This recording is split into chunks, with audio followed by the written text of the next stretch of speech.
నువ్వమ్మా. నా బ్రహ్మచర్యం బాకీ చెరిపేసిందమ్మా.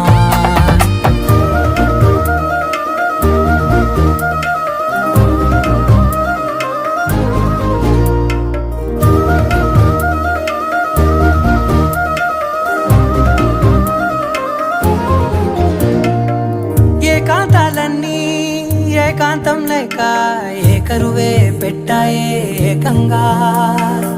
సంతోషాలన్నీ సెలవన్నది లేక మనతోనే కొలువయ్యే మొత్తంగా. స్వాగతాలు లేని ఒంట్లో ఉండలేక